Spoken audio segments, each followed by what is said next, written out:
Assalamualaikum warahmatullahi wabarakatuh. Perkenalkan, nama saya Agus Maulidin. Di sini saya akan menjelaskan materi tentang modul I/O atau modul input output. Nah, yang pertama adalah pengertian dari modul I/O. Modul I/O merupakan suatu komponen dalam sistem komputer yang bertanggung jawab atas pengontrolan sebuah perangkat luar dan bertanggung jawab pula dalam pertukaran data antara perangkat luar tersebut dengan memori utama. Selanjutnya ada kategori perangkat eksternal yang terhubung dengan modul I/O. Yang pertama itu ada human readable. Contohnya ada monitor, keyboard, mouse, dan printer. Selanjutnya ada machine readable. Contohnya ada disk drive, video card, dan sound card. Yang terakhir ada communication, itu contohnya ada wireless network, ada network card, sama modem. Nah, selanjutnya itu ada fungsi dari modul I/O. Yang pertama itu ada control timing. Ini berfungsi sebagai pengatur aliran data antar usus internal, itu CPU atau memori, dengan device eksternalnya. Nah, pada gambar ini yang pertama itu device itu memberikan status kepada modul I/O. Nah, modul I/O ini menerima data dari DC device, terus mengirimkan datanya ke CPU. Lalu CPU ini memeriksa status device-nya, dikirim ke modul I/O lagi. Nah, selanjutnya ada CPU communication. Ini berfungsi sebagai media komunikasi dari CPU menuju device eksternal. Nah, kita lihat pada gambar ini dari CPU, dia memberi perintah kepada modul I/O. Terus modul I/O ini memeriksa alamatnya, perintahnya ini alamatnya kemana. Nah, lalu dia melaporkan statusnya itu ke device-nya.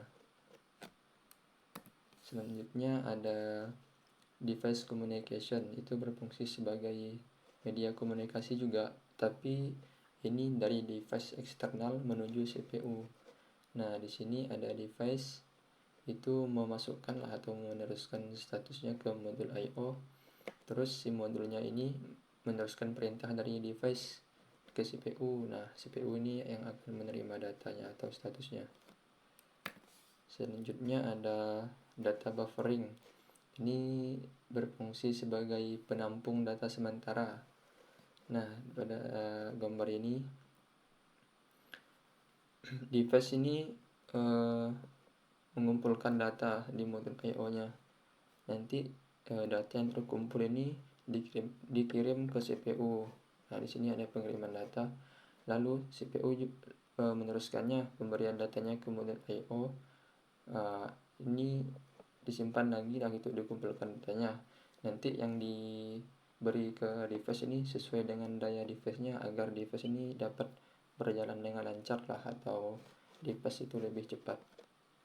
Selanjutnya yang terakhir itu ada error detection. Ini berfungsi sebagai pendeteksi kesalahan yang ditemukan oleh device. Contoh kesalahannya ada buffer jam, bad sector, atau kertas habis pada printer. Nah, terjadi perubahan bit data. Contohnya metode deteksi itu ada bit parity.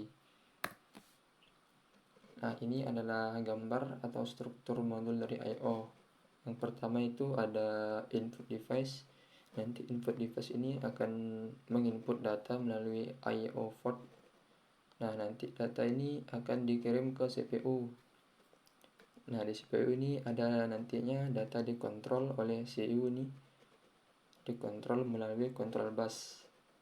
Nah, data yang dikirim ke CPU ini dikirim melalui jalur yang namanya data bus, dikirim. Dan CPU ini memiliki alamat. Nah, nanti data yang diinput itu akan dikirim ke CPU dengan alamatnya melalui address bus. Nah, setelah data diolah di CPU, data akan dikirim ke memori untuk disimpan. Sama juga data dikirim itu selalu dikontrol menggunakan control bus. Nah, data juga dikirim memakai jalur yang disebut data bus, dan juga alamat dari memori ini menggunakan address bus. Nah, setelah data disimpan di memori ini, data akan dikembalikan lagi ke I/O port untuk dikeluarkan melalui output device. Nah, mungkin sekian saja video penjelasan dari modul I/O dari saya. Semoga bermanfaat. Sekian, terima kasih. Wassalamualaikum warahmatullahi wabarakatuh.